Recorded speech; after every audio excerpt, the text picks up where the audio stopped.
I had always sensed I barely existed in my own household, but I never imagined my sister would try to erase me completely. It was my 36th birthday. The candles trembled. Everyone sang.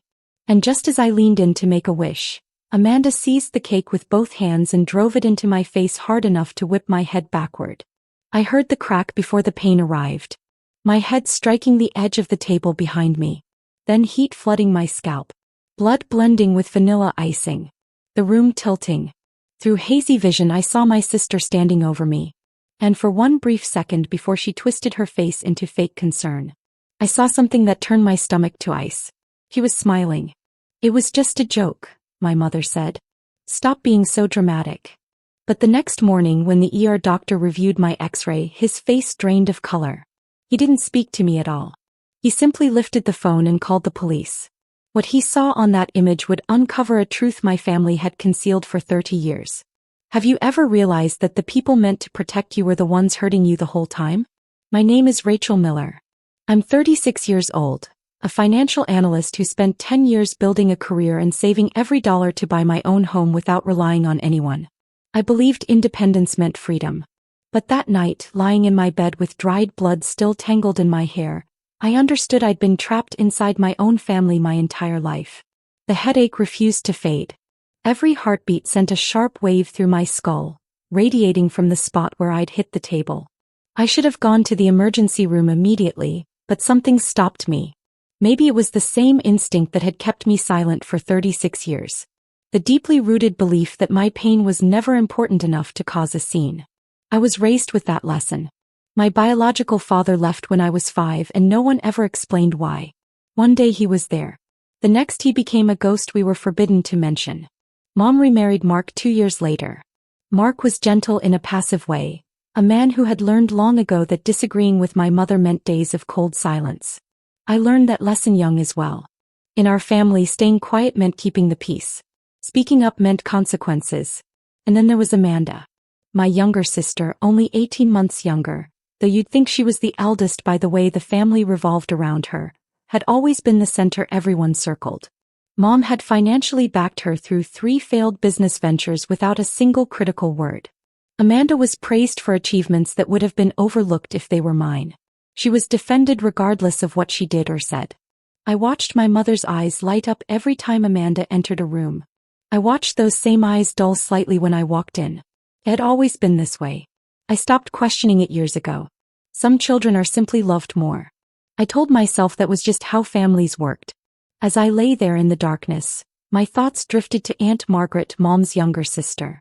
She'd been at the restaurant that night, sitting in the corner as she always did at family gatherings. Quiet, observant, somehow smaller than everyone else, as if she were constantly apologizing for taking up space. I'd always felt an odd connection to my aunt, even though we rarely exchanged more than polite words. We were both women who had learned to disappear in this family. I remembered her face that night when I fell, pale as paper, her hands clutching the tablecloth, her eyes wide with something that looked almost like recognition. My thoughts drifted further to Grandma Helen, the only person who ever loved me without conditions or comparisons. She passed away 3 years ago, leaving me a small wooden box with a handwritten card. "Only open when you truly need to, my sweet girl. You'll know when."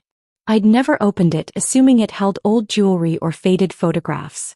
The box had been sitting in my closet collecting dust. But that night something else came back to me. At Grandma's funeral, I'd seen Amanda arguing with Grandma's lawyer in the hallway. Her face had been flushed with rage. When she noticed me watching, she instantly smiled and said she was only asking about the memorial service. I believed her back then. I always believed Amanda. Strange memories started rising as the pain throbbed through my head. The fall down the stairs 3 years ago right after the funeral, the parking lot incident, the backyard cookout where I'd tripped. In every memory, Amanda was nearby watching. Always the first to say, "Rachel's always been so clumsy." My eyes landed on Grandma's box on the shelf. Something felt deeply wrong, not just with my body but with the pattern of my entire life. I knew I needed to go to the ER in the morning. But as I stared at that box, a question I had never allowed myself to form finally pushed through. Had Grandma known something I didn't? The next morning I could barely focus. The headache had grown into something monstrous overnight, and my vision kept doubling at the edges. I knew I couldn't dismiss it anymore. I drove myself to the emergency room, gripping the steering wheel with white knuckles, pulling over twice when the world began spinning too fast. The year was unusually busy for a Tuesday morning, but they brought me back quickly once I mentioned hitting my head. A nurse checked my vitals while asking standard questions. When did it happen? How did it happen? Was I experiencing nausea, confusion, sensitivity to light? Yes to all three. She typed notes into her tablet and told me the doctor would be in soon. Dr. Matthews was a tall man in his 60s with gray hair and kind eyes behind wire-rimmed glasses. He examined the wound on the back of my head, had me track his finger with my eyes and asked me to squeeze his hands. Then he ordered x-rays and a CT scan just to be safe. I lay still in the cold imaging room listening to the machine hum, wondering how I was going to justify the medical bills to myself. I had insurance, but the deductible was steep. I could almost hear Amanda's voice in my head telling me I was overreacting, that I should have just taken aspirin and slept it off. When Dr. Matthews returned to my exam room, something was different. His expression, which had been politely neutral before, was now serious. Concerned in a way that made my stomach knot, he pulled up images on the computer and turned the screen toward me. Snorts. Ms. Miller, you have a hairline fracture to your skull from the impact last night. It's painful, but it should heal well with rest and monitoring. However, that's not what worries me. He pointed to another image, one showing my rib cage. This is from your chest x-ray. You see this area here? His finger traced along one of my ribs. This is an old fracture.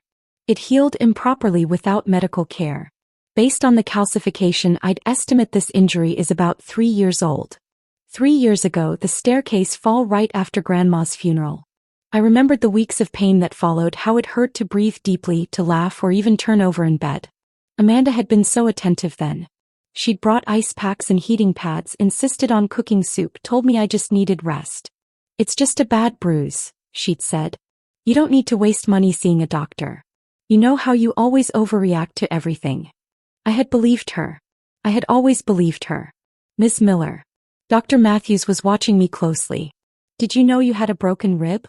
No, I whispered. I thought it was just bruised. Who told you that? The question lingered in the room. I opened my mouth to answer, then closed it again. Dr. Matthews sat down across from me, his voice calm but firm. I've been practicing medicine for over 30 years. I've learned to recognize certain patterns. The combination of injuries I'm seeing here, your current skull fracture, this untreated rib fracture, and your hesitation to answer my questions raises concerns that I'm legally required to address. He paused.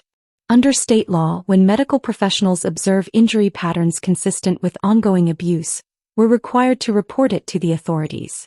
This isn't about accusing anyone. It's about ensuring your safety and documenting evidence. The word abuse struck me like a physical hit.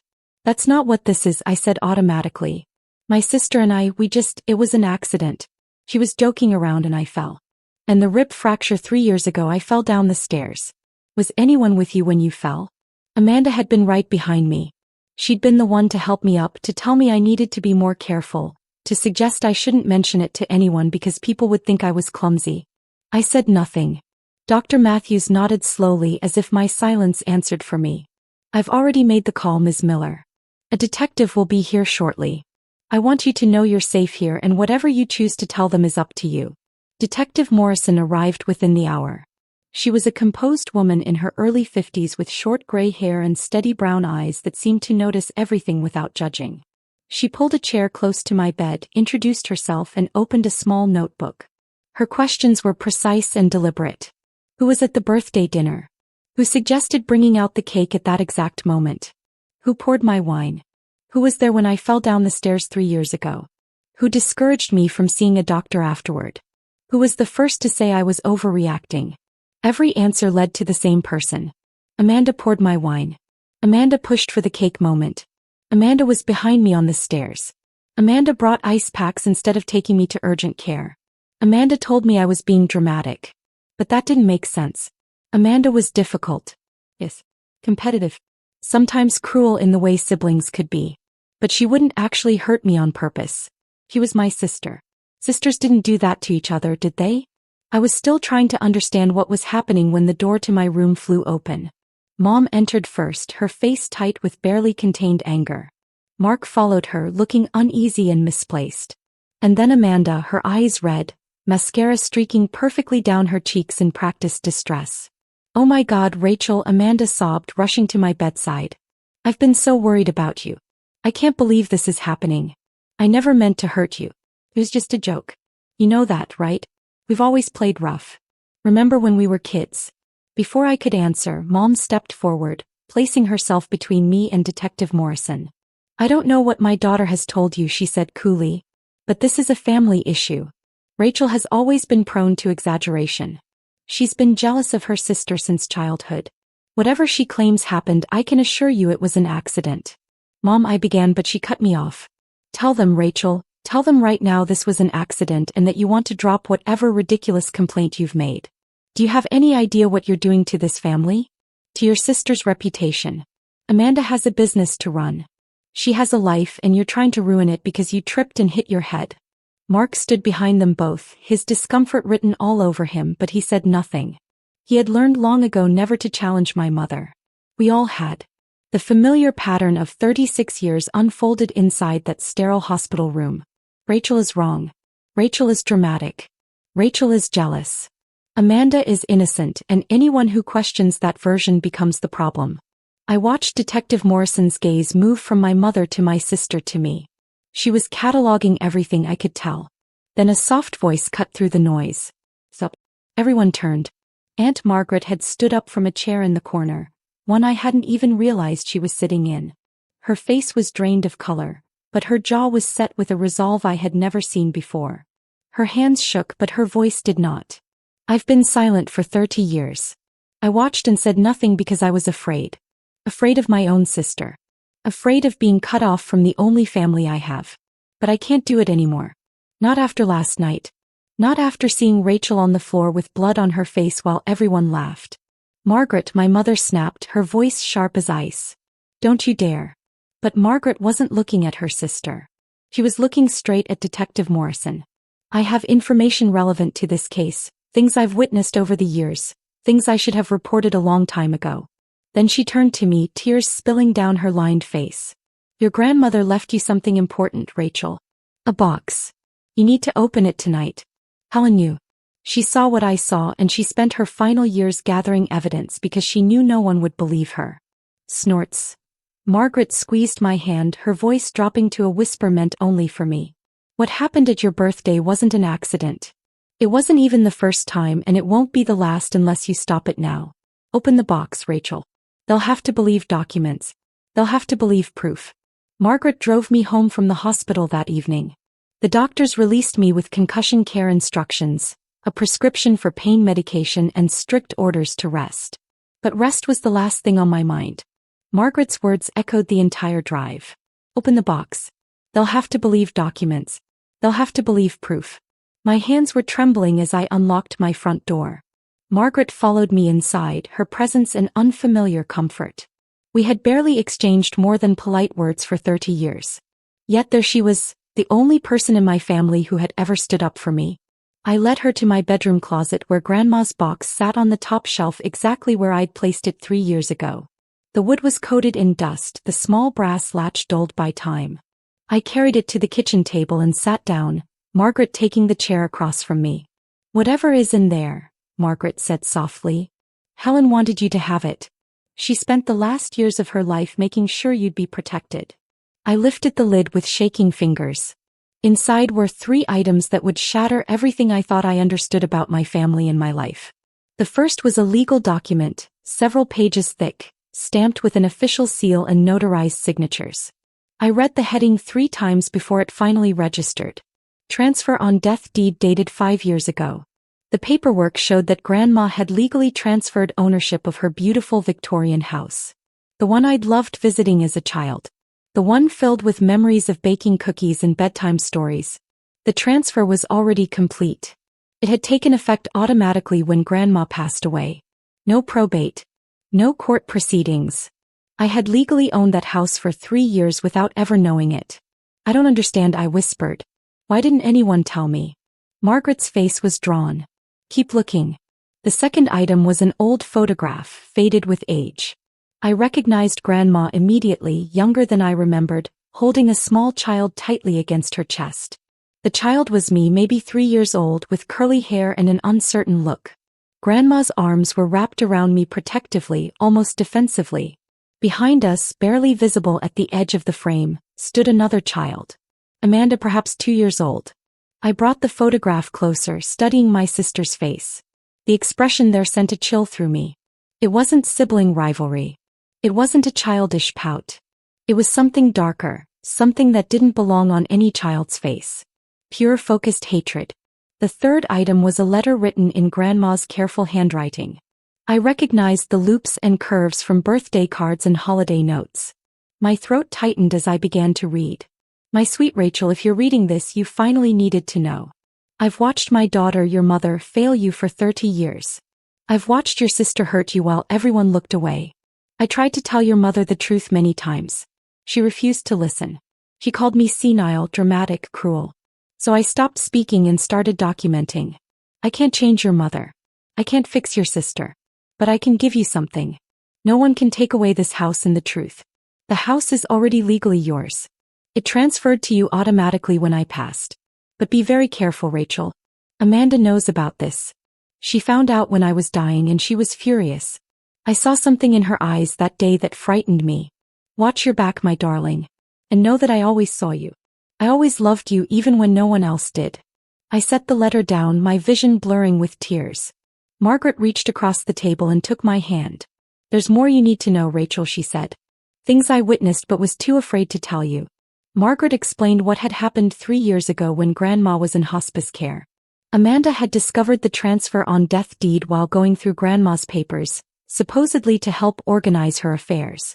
She was furious when she realized she wouldn't inherit the house she had always assumed would be hers. Amanda confronted Grandma, demanding she change the document. Margaret had been in the next room and heard everything. Grandma refused, Margaret said, her voice barely above a whisper. She told Amanda she had made her decision years earlier and nothing would change it. She said she knew exactly what kind of person Amanda was, even if no one else wanted to admit it. Amanda stormed out. I'd never seen her that angry. And after Grandma's funeral, Margaret overheard Amanda on a phone call. She was talking to someone, a lawyer, probably asking how to challenge a transfer on death deed. She said something I'll never forget, Margaret continued. She said, there has to be a way to prove the old woman wasn't competent or that Rachel manipulated her. And if all else fails, accidents happen. People become incapacitated. Someone has to manage their affairs. The staircase fall. 10 days after the funeral. The weeks of chest pain Amanda convinced me was just a bruise. I wanted to warn you, Margaret said, tears spilling down her face. But your mother has controlled and diminished me our entire lives. I was trained from childhood to stay quiet, not cause problems, to survive by becoming invisible. I'm so sorry, Rachel. I should have been braver. I should have protected you. I sat with that truth for a long moment, feeling something shift inside me. The passive, quiet woman who accepted blame and minimized her pain was slipping away. In her place, something stronger was forming. I was done being a victim. Clear's throat. I was done waiting for someone else to save me. The next morning, I reached out to an estate attorney who confirmed what the paperwork showed. The transfer on death deed was legally airtight. The house had belonged to me since Grandma's passing, and there was almost no way to challenge it now. Then I called Detective Morrison directly. I have new information, I told her. And I want to help build this case. I told her everything. The inheritance. Amanda discovering it 3 years ago. The way my accidents lined up with moments when I might have learned about or gone near the property. Detective Morrison listened without interrupting. We've already subpoenaed the restaurant security footage, she said. Would you be willing to come to the station and watch it with us? Victims sometimes notice details investigators miss. I agreed right away. An hour later, I was sitting in a small room at the police station watching footage from the restaurant's security cameras. What I saw made me feel sick. The video showed Amanda at the bar before dinner ordering drinks. It showed her scanning the room to make sure no one was paying attention, then slipping something from her purse into one glass, my glass, before carrying the drinks to the table. It showed her watching me throughout the meal, waiting as I grew more disoriented.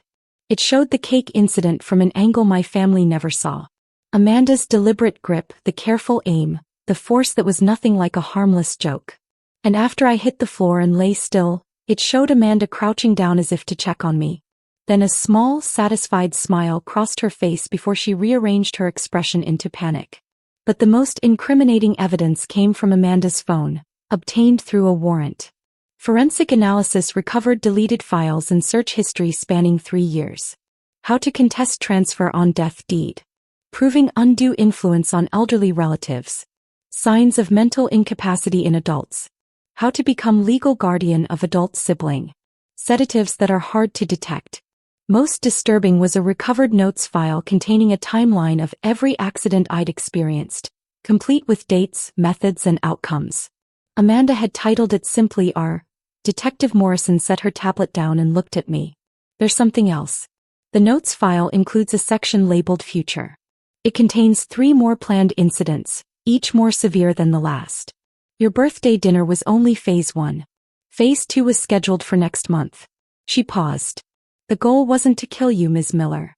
It was to incapacitate you enough to require a legal guardian. She intended to take everything from you by making sure you couldn't manage it yourself.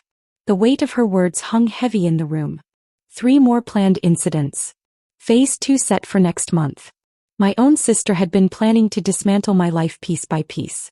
And if that birthday dinner had unfolded the way she intended, I might never have learned the truth until it was too late. Over the following week, the investigation exposed the full structure of Amanda's 3-year campaign against me. Detective Morrison walked me through the timeline they built from the evidence. The staircase accident 3 years ago happened exactly 10 days after Grandma's funeral. That same week, I received notice of the deed transfer from the estate attorney. I'd been too overwhelmed by grief and work to fully understand what it meant. I set the document aside, planning to deal with it later. Amanda, however, understood immediately what she had lost and she moved quickly. The parking lot incident a year later occurred the same week I casually mentioned to Mom that I wanted to visit Grandma's old house to go through some memories. Every incident was calculated, designed to create a narrative. Rachel is clumsy. Rachel doesn't take care of herself. Rachel can't be trusted to manage property. The sedative slipped into my drink at the birthday dinner was a prescription medication. Investigators discovered Amanda had been doctor shopping for months, visiting multiple clinics with vague complaints about anxiety and insomnia, collecting enough pills to use without triggering suspicion. The objective was never simply to injure me. It was to harm me just enough to justify placing me under a guardian. And Amanda had already looked into how to position herself for that role through our mother. Snorts. Detective Morrison and the prosecutor asked to meet with my mother, not as a suspect, but as a witness who might have relevant information. I demanded to be there. What unfolded in that small conference room was more devastating than anything I could have imagined. First, Mom did what she always did. She defended Amanda. She minimized. She redirected. But the prosecutor stayed calm and systematic, presenting piece after piece of evidence until there was nowhere left to retreat. The footage of Amanda slipping something into my drink. The recovered notes file with its chilling timeline. The search history spanning 3 years. The medical records showing a consistent pattern of untreated injuries. And then something in my mother finally cracked. I knew something was wrong with Amanda since she was a toddler. Her voice sounded empty, stripped of its usual certainty. There were incidents. A neighbor's cat that vanished. A classmate who had an accident on the playground. A cousin who stopped coming to family gatherings after being alone with Amanda for 5 minutes. She stared down at her hands as she spoke. Every time I made excuses. I told myself all kids go through phases. I quietly paid vet bills. I convinced other mothers not to file reports. I moved Amanda to different schools when questions became uncomfortable. I erased every trace of what she did because I couldn't face what it meant about my own child. She looked up at me, her eyes red-rimmed and swollen. And I punished you for it. I know I did. I told myself if I just loved Amanda more, gave her more attention, more praise, more protection, she'd turn out normal. I thought you were strong, Rachel. You were always independent, always quiet. I told myself you didn't need me the way she did. I sacrificed you trying to save her. The silence that followed filled the room. And I failed both of you. I created a monster because I was too afraid to admit she existed. I had waited 36 years to hear my mother acknowledge what she had done to me. Now that the words were finally spoken, I felt nothing but exhaustion. There would be time later to process what her confession meant, whether it changed anything, whether forgiveness was even possible. But not then. There was still work to be done. I cooperated with police to arrange Amanda's arrest at a family gathering, Sunday dinner at Mom's house. Maximum witnesses, maximum impact, maximum accountability. I wanted everyone who had ever watched Amanda hurt me and said nothing to see her face consequences. When Detective Morrison arrived with 2 uniformed officers, Amanda was in the middle of telling a story about a coworker who had irritated her. She looked up, confusion flashing across her face before shifting into panic. Her mask flickered and she reached for her usual tools. The tears came instantly, the shaking voice, the wide, innocent eyes. "I don't understand what's happening," she said, her voice breaking. "Rachel, tell them this is a misunderstanding. We're sisters. Whatever I did, I'm sorry. We can work this out as a family." But this time no one believed her. Mom sat frozen at the head of the table, her face ashen. Mark stared down at his plate. The aunts and uncles who had come for dinner watched in stunned silence. Detective Morrison read the charges. Assault in the 2nd degree elevated due to premeditation, felony poisoning, and a documented pattern of criminal harassment. As the cuffs closed around Amanda's wrists, her performance collapsed completely. The mask didn't just slip, it shattered. "This is your fault," she screamed at me, 34 years of jealousy spilling out in a torrent. "Everything has always been your fault. That house should have been mine. I was the one who visited Grandma. I was the one who was there. You just sat in your corner being pathetic and quiet and you got everything. I've been cleaning up your existence since we were kids. You're the reason Dad left. You ruined this family just by being born." Detective Morrison wrote it down. Amanda's spontaneous statements, captured on body camera, were admissible as evidence of motive and mental state. The golden child's own words would help seal her conviction. Later that evening, Aunt Margaret came to my house. With Amanda arrested and the truth finally exposed, my aunt was ready to share everything she had kept buried for 3 decades. "There's something else I never told anyone," she said, her voice barely louder than a breath. "When you were 6, I was visiting for Thanksgiving. You and Amanda were playing upstairs. I went up to call you both for dinner and saw something through the doorway." Aunt Margaret's hands trembled as she spoke. "Amanda had guided you to the top of the basement stairs. She looked around carefully to make sure no adults were nearby. Then she placed both hands on your back and shoved you with all her strength. My broken arm. I still remembered the cast, the itching, the weeks of being unable to write in school. You fell all the way down." Aunt Margaret continued, tears streaming down her face. "I screamed. When the adults rushed in, Amanda was already crying, saying you tripped, saying she tried to grab you. I told your mother exactly what I saw. She said, 'You're imagining things.' She said I was jealous of her family because I didn't have one of my own.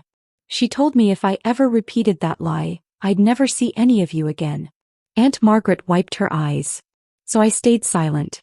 For 30 years I watched Amanda hurt you in small ways and big ways.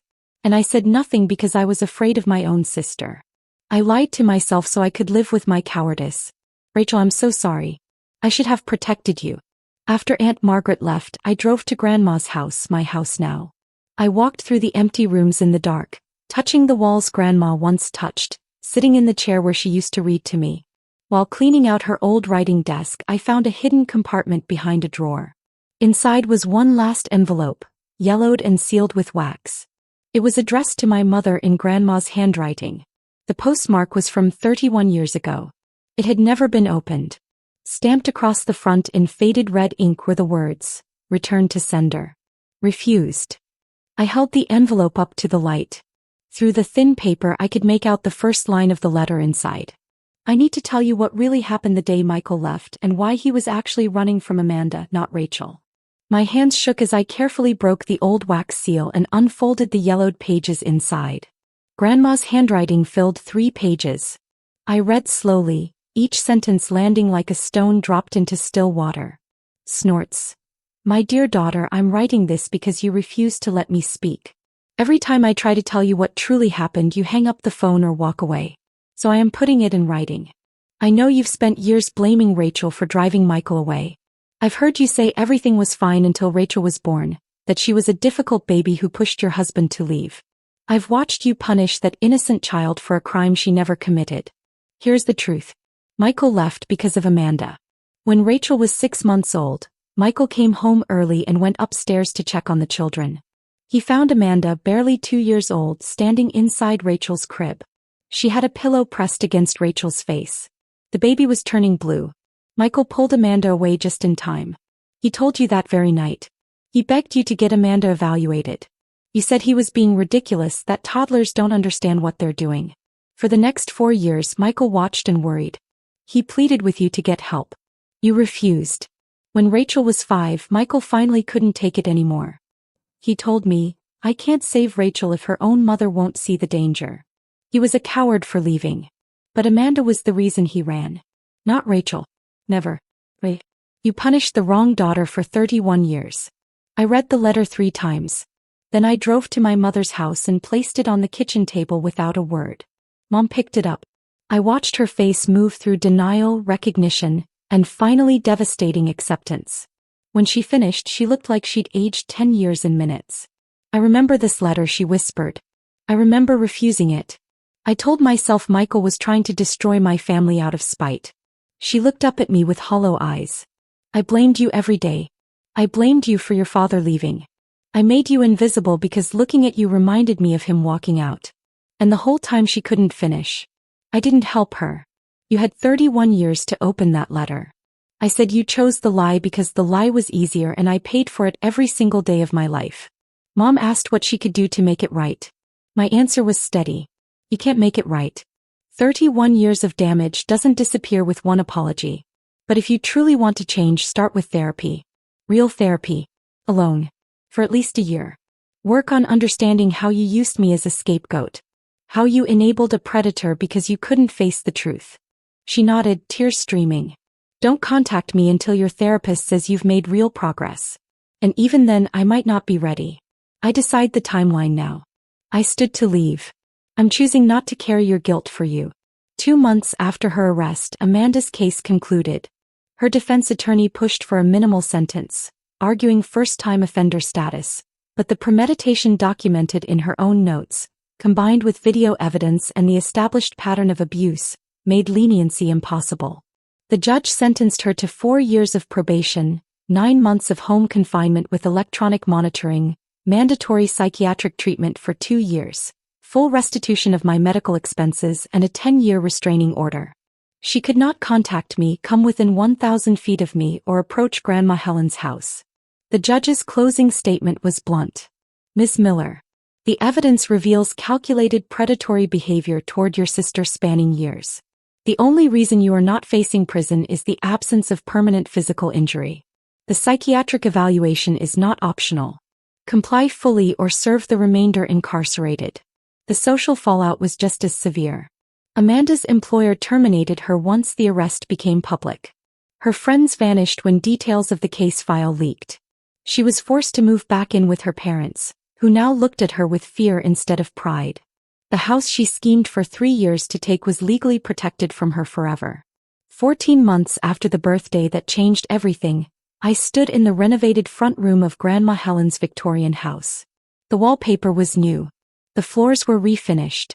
The rooms that once held one woman's love now held space for many.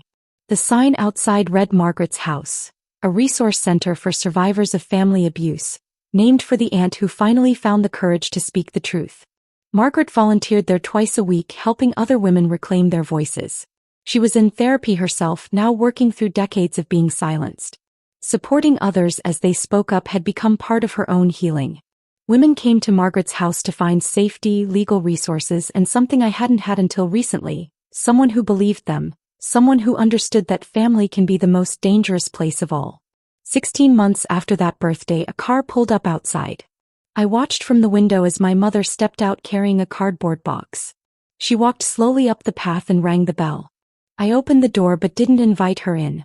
"I've been in therapy for 14 months, she said, her voice different now, softer. "I'm not here to ask for forgiveness. My therapist helped me understand that forgiveness is your choice, not something I'm entitled to." She held out the box. "I found more of your grandmother's things, photo albums, her journals. I thought you should have them." I took the box. We stood there in silence as she looked past me at the women moving through the house, finding safety, finding voices they thought they'd lost. Your grandmother would be so proud of what you've built here, she said quietly. She would. We didn't hug. We didn't cry together, but she said, I'm going to keep going to therapy for as long as it takes, even if you never want a relationship with me again. And I said, good. That's the right reason to do it. For 36 years I believed I was the problem. The clumsy one, the dramatic one, the daughter who made dad leave and made mom love my sister more. It took a cake smashed into my face and an X-ray revealing old, broken bones to finally see the truth. I was never the problem. I was the target. The moment I stopped accepting that role was the moment I finally started to live. Some people think revenge means making your enemies suffer. But the best revenge is building something they can never destroy. Something that turns your pain into power. Snorts. That's Grandma's real legacy. And now it's mine too. Thank you for staying with Rachel's story until the end. This is more than just a tale of revenge or family drama. It's a reminder that the people who are supposed to love us unconditionally can sometimes be the ones who hurt us the most deeply. If there's one lesson from Rachel's journey, it's this. Your pain is valid and your voice matters. Too many of us were raised to stay quiet, to not rock the boat, to protect family reputation at the expense of our own well-being. We were taught that being a good daughter or a good sister means accepting mistreatment with a smile. That is a lie. Setting boundaries is not betrayal. Speaking up is not drama. Protecting yourself is not selfishness. It is survival. If you recognize yourself in Rachel's story, if you've ever been the scapegoat, the invisible one, the family member whose feelings were always dismissed, please know you are not alone. And it is never too late to choose yourself. Whether you're 36 or 66, you deserve to be seen, believed, and treated with respect. If this story touched your heart or reminded you of someone you know, please share it. Subscribe to our channel so you don't miss stories like this one, and leave a comment below telling us what you think. Have you ever had to set boundaries with family members who hurt you? Have you found the courage to speak your truth after years of silence? Your story might be exactly what another viewer needs to hear today. We read every single comment and your voice matters here.